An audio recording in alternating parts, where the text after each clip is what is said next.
अस्सलाम वालेकुम।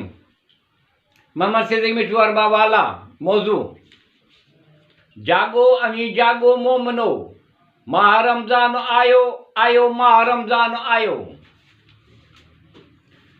सभई हमद तारीफ़ूं एहसान उन अल्लाह रब्बुल आलमीन जा आहिनि जेको रहमान रहीम आहे, जंहिंजूं एतिरियूं तमामु घणियूं नेमतूं आहिनि जे अगरि ॻणजनि त ॻणे न सघजनि।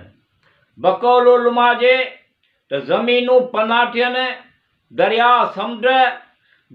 समुंड मस थियनि, वण टिण कलम थियनि ऐं तॾहिं तारीफ़ूं नेमतूं लिखजनि ॻणजनि, तॾहिं बि तारीफ़ूं उहे लिखिजी न सघजनि। उहे पना मस कलम खुटी वञनि तॾहिं बि उनजो हमद तारीफ़ूं नेमतूं रहमतूं तमामु घणियूं आहिनि। अल्लाह करीम रहमान रहीम मखलूक़ात खे संदसि कुदरत सां पैदा कयो। दीन जो असुलु असास ख़ुदा शनासी आहे। दीन जी लुग़वी माना अतात ऐं अर्फ़ी माना शरीयत आहे। हिते ख़वाए लुग़वी मुराद वठिजे या अर्फ़ी, ॿिन्ही सूरतुनि में अगरि ज़हन कंहिं महबूद जे तसवर खां ख़ाली आहे त न अतात जो सुवालु पैदा थो थिए ऐं न वरी कंहिं पाबंदीअ जो। छो त जॾहिं का बि मंज़िल साम्हूं कोन्हे त मंज़िल जे तरफ़ वधण जी छा माना, ऐं जॾहिं को बि मक़सदु ई पेश नज़र न हूंदो त उन जे लाइ जदोजहद करण जो मतिलबु छा। अलबत्त जॾहिं इंसान अकुल ऐं फितरत उनजो को सररिश्तो माफ़ोक़ल फितरत ताक़त सां जोड़ी आहे ऐं छॾींदी उनजो ज़ौक़ परस्तारी ऐं जज़्बो अबूबियत उनजे महबूद जे अॻियां झुकाए छॾे थो त इहो मनमानी करण जे बजाए पंहिंजी ज़िंदगीअ खे मुख़्तलिफ़ क़िस्म जे पाबंदियुनि में जकड़जणु महसूसु करे थो। पंहिंजे ज़िंदगीअ खे मुख़्तलिफ़ क़िस्म जे पाबंदियुनि में जकड़जणु महसूसु करे थो। उन पाबंदियुनि जो नालो दीन आहे, जंहिंजो नुक़्ते आगाज़ सानीअ जे महरफ़त ऐं उन जे हस्तीअ जो एतराफ़ आहे। अल्लाह करीम रहमान रहीम इंसान खे पैदा कयो, हथ पेर हलाइण वारो, अहिड़ी शनाख़त जो मालिक बणायो जंहिंखे हक़ ऐं बातिल में तमीज़ करे थो ऐं मुख़्तलिफ़ मज़न, बुअनि, रंगनि ऐं जिन्सुनि में फ़र्क़ु करे थो। ख़ुदि रंगारंगी मिटीअ ऐं मिलियल जुलियल थियल मुवाफ़िक़ शयुनि ऐं मुख़ालिफ़ ऐं मुतज़ाद ख़लतुनि मां उनजो ख़मीर थियो आहे। यानी गर्मी सर्दी तरी ख़ुश्की जो पेकर आहे।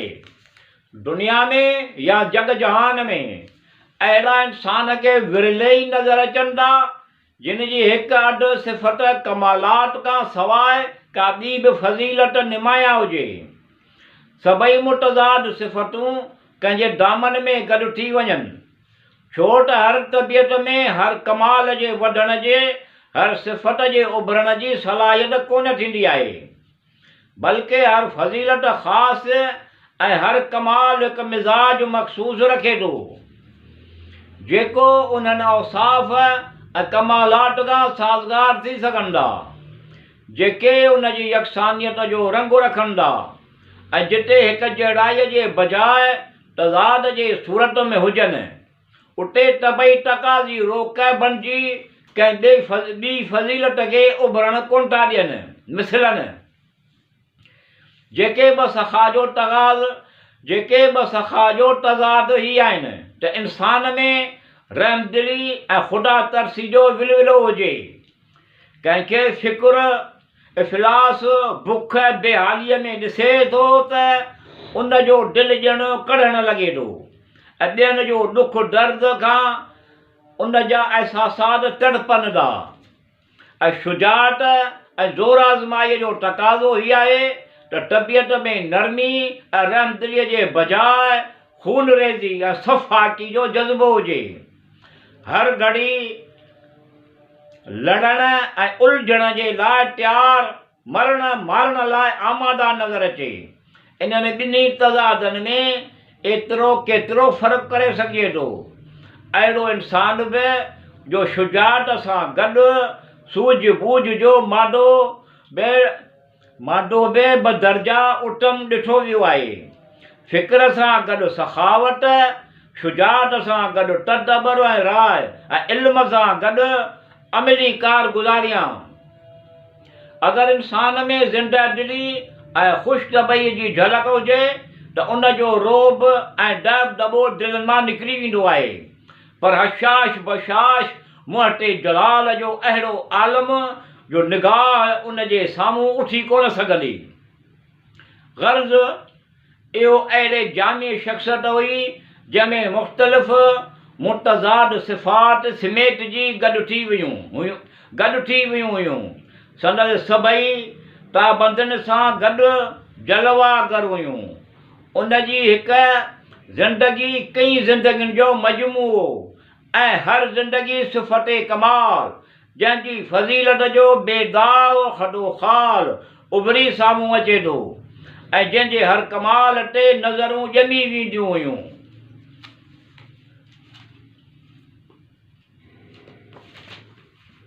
अल्लाह अव्वल आख़िर ज़ाहिर बातिन रऊफ़ रशीद हकीम हक़ करीम रहीम 1,24,000 पैगंबर नबी रसूल संदसि कलाम खे बंदनि ताईं पहुचाइनि। उनजो असांजो ईमान आहे। मलाइकनि ते असांजो ईमान आहे। आसमानी किताबनि ते असांजो ईमान आहे। अल्लाह ख़ालिक़ उहे इंसान माण्हू ख़लक़ में उनजे बरगुज़ीदा जो हकीम दाना आहिनि ऐं अल्लाह ख़ुदा पैगंबर नबी रसूल उन्हनि खे इल्म हिकमत सां आरास्ता करे मबूस फ़रमायो जेके आम माण्हुनि सां गॾु उन्हनि जा अहवाल ऐं सिफ़ात में गॾु कोन आहिनि। उहे अल्लाह जे हकीम ऐं अलीम जे तरफ़ां इल्म ऐं हिकमत ऐं दलाइल ऐं शवाहिद ऐं मौजज़ात सां गॾु ताईद याफ़्ता हूंदा आहिनि। उहे उन्हनि शयुनि उन्हनि जी दवा में सदाकत ते दलील आहिनि जीअं मुर्दनि खे ज़िंदा करणु, बीमारनि खे सिहत तंदुरुस्ती ॾियणु, अंधनि खे शफ़ा ॾियणु वग़ैरह वग़ैरह। जिन खां सभई माण्हू आजिज़ आहिनि। उलुल अज़म चवंदा आहिनि उहे माण्हू साहिब अज़मियत ऐं शरीयत हुआ जीअं हज़रत नूह अलैहिस्सलाम हज़रत आदम अलैहिस्सलाम जे शरीयत खां अलॻि किताबी शरीयत सां गॾु मबूस थियो। जेतिरे क़द्र बि उन खां पोइ पैगंबर मबूस थिया उन्हनि किताब शरीयत जे ताबे रहिया। एसी ताईं जो ॿियो हज़रत इब्राहिम ख़लीलुल्लाह हज़रत नूह अलैहिस्सलाम जे किताब खां अलावा सफ़ व अज़मत सां गॾु आयो। हज़रत नूह अलैहिस्सलाम जे शरीयत जो मुनकर कोन हुयो बल्कि उन जी शरीयत मनसूख़ थी चुकी हुई। हाणे उन ते अमल करणु सही कोन हुयो। हज़रत इब्राहिम अलैहिस्सलाम जे ज़माने ऐं उन खां पोइ जेतिरा बि पैगंबर आया सभु उन जे तरीक़े जे रस्ते ऐं शरीयत ते हुया। उन जे किताब ते अमल कंदा रहिया। एसी ताईं जो टियों हज़रत मूसा अलैहिस्सलाम जो ज़मानो आयो। इहो तौरेत खणी आयो ऐं सिर्फ़ इब्राहिम अलैहिस्सलाम ते तरक अमल जो अज़म कयो। उन ज़माने या उन खां पोइ जेतिरे क़द्र पैगंबर मबूस थिया उन ई किताब ऐं शरीयत ऐं तरीक़े ते आमिल रहिया। एसी ताईं जो चोथों हज़रत ईसा अलैहिस्सलाम जो ज़मानो आयो ऐं इहो इंजील खणी आयो ऐं शरीयत ऐं तरीक़त हज़रत मूसा अलैहिस्सलाम ते तरक अमल जो अज़म कयो ऐं सभिनी पैगंबरनि जो हज़रत ईसा अलैहिस्सलाम ऐं उन खां पोइ ज़माने में उन ई किताब ऐं शरीयत ऐं तरीक़े जे ताबे रहिया। एसी ताईं जो पंजूं हज़रत मोहम्मद मुस्तफ़ा जो ज़मानो आयो। इहो ई 5 उलुल अज़म बहितरीन अनबिया रसूल आहिनि। शरीयत मुहम्मद मुस्तफ़ा सल्लल्लाहु अलैहि वसल्लम क़यामत ताईं मनसूख़ न थींदी। ॿियो को बि पैगंबर हज़रत सल्लल्लाहु अलैहि वसल्लम हज़रत मुहम्मद मुस्तफ़ा सल्लल्लाहु अलैहि वसल्लम जिन खां पोइ कोन ईंदो। मुहम्मद सल्लल्लाहु अलैहि वसल्लम जो हलाल कयल रोज़े क़यामत ताईं हलाल ऐं हराम कयल हराम आहे। पैगंबर नबी रसूल मोकिलण खां पोइ माण्हुनि जी ख़ुदा ते कहिड़ी हुजत बाक़ी न रहे त क़यामत जे ॾींहुं इहो न चवनि त तो पंहिंजे सवाब जी ख़ुशख़बरी ॾियण ऐं अज़ाब खां डिॼारण लाइ असांजे तरफ़ कोन मोकिलिया। उन ई करे पैगंबर नबी रसूल उहे इंसान माण्हू अल्लाह ख़ुदा जे तरफ़ां उन्हनि जी रहबरी कनि, उन्हनि जी हुजत पूरी थिए। कुझु माण्हू अलाह जे तौफ़ीक़ सां हिदायत हासिलु कनि था ऐं कुझु माण्हू हिदायत हासिलु कोन था कनि। उन्हनि ते वहीअ जो नुज़ूल थियो, उन्हनि ते सहीफ़ा मोकिलिया विया, सहीफ़ा मोकिलिया ॾिना। उन्हनि खे 4 किताब, हिकु ज़बूर, ॿियो तौरेत, टियों इंजील, चोथों क़ुरान नाज़िल फरमायो। मशरिक़ खां मग़रिब ताईं जिन्ननि माण्हुनि सभिनी जिन्नो ऐं इंस ते मबूस थिया आहिनि। हज़रत आदम अलैहिस्सलाम ऐं हज़रत हवा अलैहिस्सलाम जिन जो तरक़े उला जो मुख़्तसर बयानु ज़मीन ते अचणु। हज़रत आदम अलैहिस्सलाम खे ॿियनि सभिनी मलाइकनि सजदो कयो सवाइ इब्लीस जे। इब्लीस सजदो कोन कयो। जॾहिं इब्लीस नाफ़रमानी कई, उन नाफ़रमानीअ सबबु खां इब्लीस ते लअनत कई। हज़रत आदम अलैहिस्सलाम ऐं हज़रत हवा अलैहिस्सलाम जिन खे हुकुम कयो त उन्हनि खे बिश्त में वठी वञो ऐं फरमायो, ऐं आदम अलैहिस्सलाम तूं ऐं पंहिंजी घरवारी बिश्त में रहो बिना कंहिं बग़ैर कंहिं महिनत मशक़त जे बिश्त में खाओ, पर उन वण जे वेझो न वञिजो। उन वण बाबति में बि उलमान जो इख़्तिलाफ़ आहे। कंहिं चयो कणक जो वणु हुयो, कंहिं चयो अंगूर जो वणु हुयो, कंहिं चयो इंजीर जो वणु हुयो, वग़ैरह वग़ैरह। शैतान उनखे संदसि मकर फ़रेब सां गॾु बिश्त मां कढण जी कोशिशि करे उन्हनि खे बहकाइणु शुरू कयो। शैतान नाग जे मुंहं में वेही बिश्त में आयो।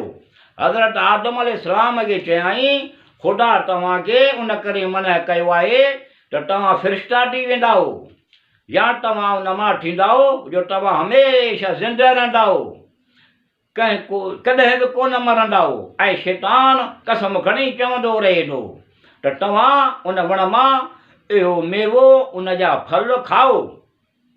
अलगर्ज़ हज़रत आदम अलैहिस्सलाम फरमायो त इहो मेवो उन वण जो फल खाइण त अमानत में ख़यानत करणु जो मना थियल आहे। उन करे इहो मेवो उन वण जो फल कोन खाईंदो। शैतान हज़रत आदम अलैहिस्सलाम खे फ़रेब ॾियण में नाकाम थियो। शैतान मायूस थियो। वरी शैतान ॿिए भेरा नाग जे मुंहं में वेही हज़रत हवा अलैहिस्सलाम वटि जन्नत में आयो। हज़रत हवा अलैहिस्सलाम खे चयाईं त इहो मेवो उन वण जो फल तव्हां ते हराम थियल हुयो, हाणे ख़ुदा तव्हां ते हलाल कयो आहे। अगरि तूं खाईंदीअ त तोखे कुझु कोन थींदो ऐं तूं हज़रत आदम अलैहिस्सलाम ते हमेशह लाइ मुसलत थींदीअ ऐं उन ते ऐं उन जे हाकिम बणिजी वेंदीअ ऐं तव्हां ख़ुदा जी अताअत करियो।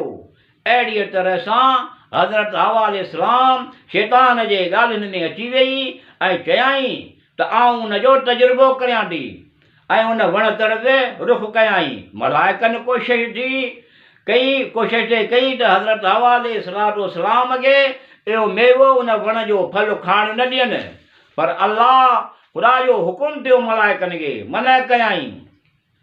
फरमायाईं मुंहिंजी अताअत कयाऊं त मुंहिंजे सवाब जा मुस्तहिक़ थींदा, अगरि मुंहिंजी नाफ़रमानी कयाऊं त मुखालवत कयाऊं त मुंहिंजे अज़ाब ऐं जज़ा सज़ा वार थींदा। इहो ॿुधी मलाइकनि छॾे ॾिनो। हज़रत हवा अलैहिस्सलाम इहो मेवो उन वण जो फल खाधो त उन को बि तग़य्युर संदसि ज़ात में कोन ॾिठो। पोइ इहा ॻाल्हि हज़रत आदम अलैहिस्सलाम सां कयाईं, चयाईं त उन जो असरु मूंखे त कोन थियो।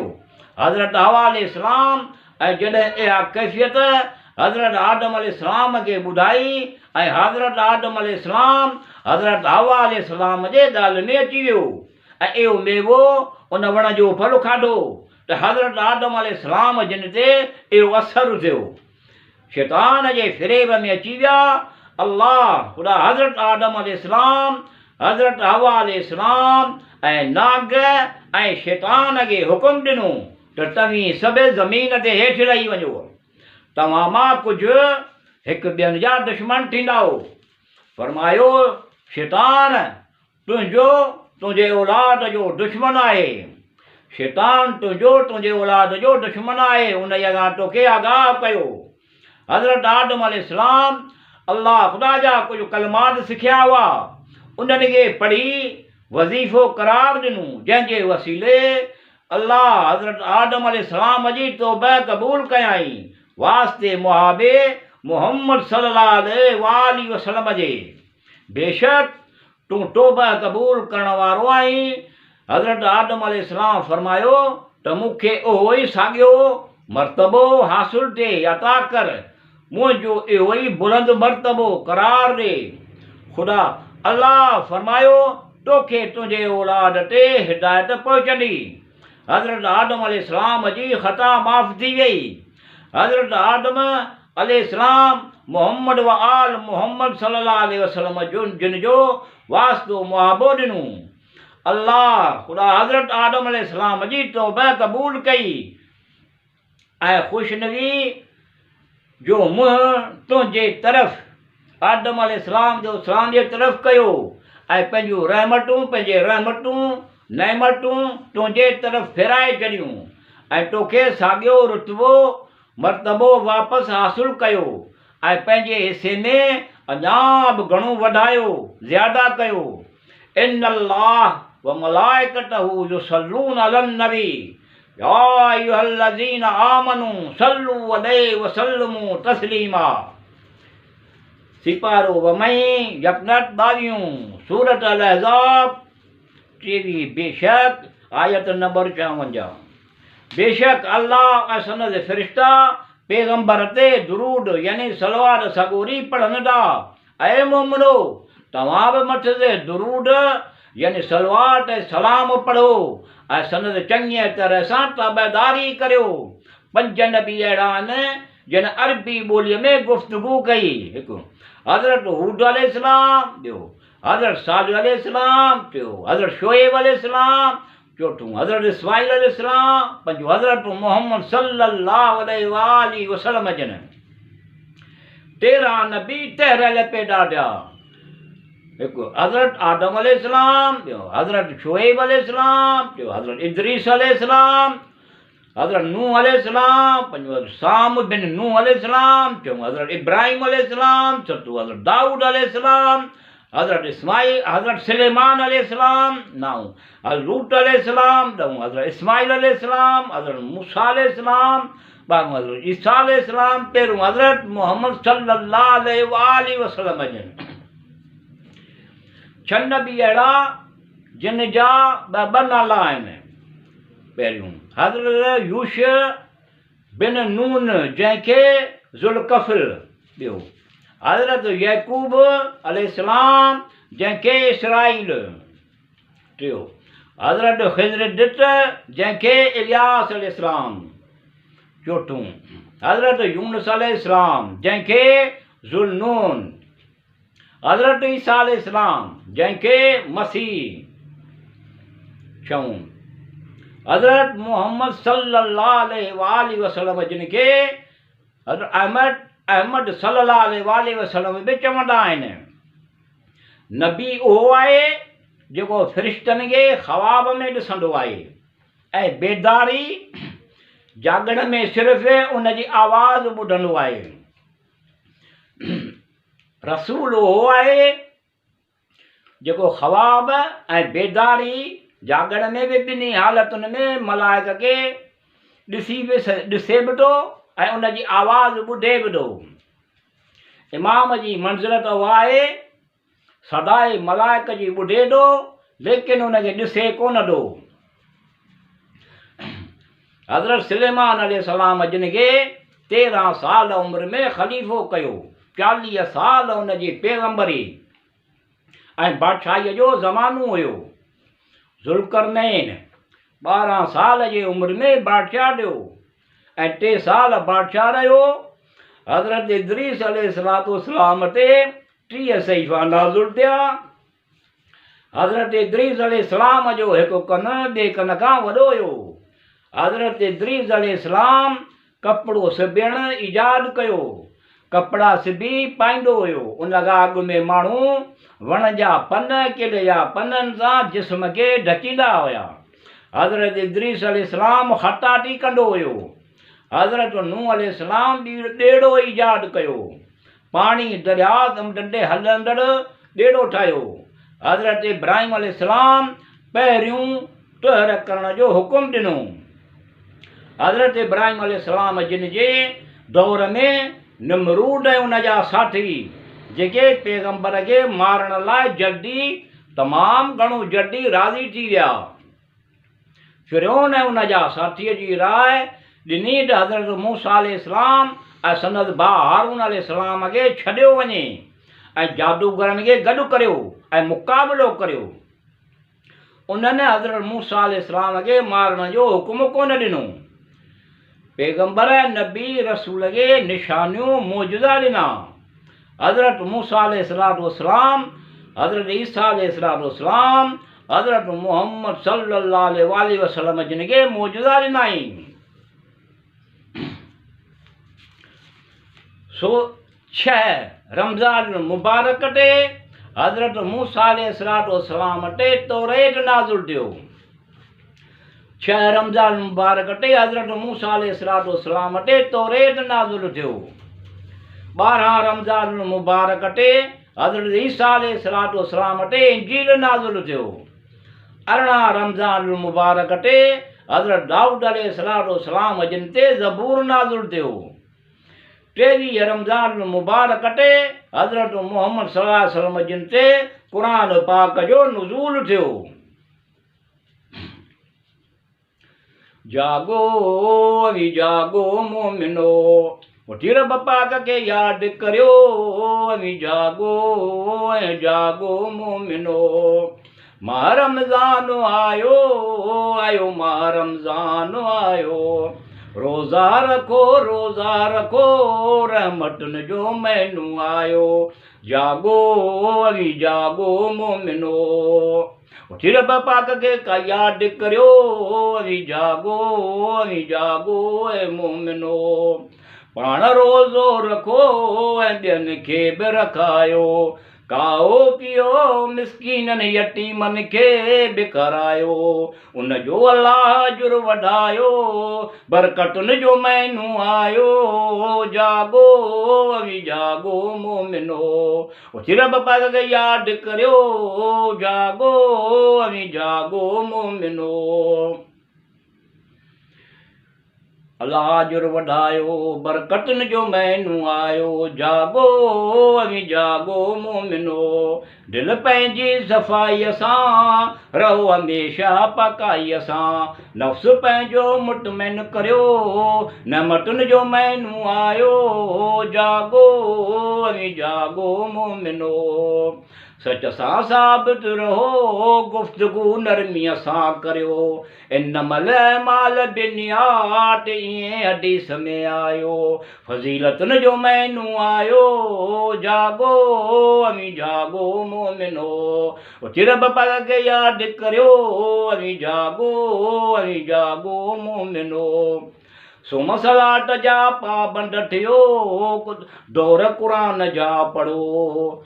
तहजुद नफ़ल पढ़ो, मग़फ़िरतुनि जो महीनो आयो। जागो अवी जागो मोमिनो, उथी रब करीम खे यादि करियो। अवी जागो ऐं जागो मोमिनो, वे नटा जेके एतिकाफ़ में रब खे रिझायो उन्हनि घणो कमायो मिठू मिड़ई कम करी मटे रहम वकर मुकंदो ख़ुशियुनि जो महीनो आयो जागो अवी जागो मोमिनो उथी रब करीम खे यादि करियो अवी जागो ऐं जागो मोमिनो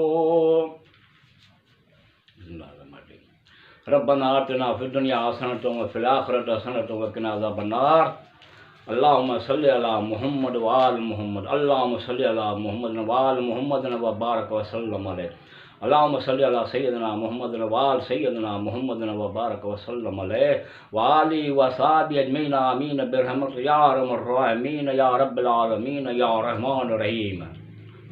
मददी किताब है कुरान मजीद नजुल बलागा हयातुल कुलूब माहवार पढ़ाडो मैगज़ीन नेट मनकत कबट शरीफ जा ख़ज़ाना।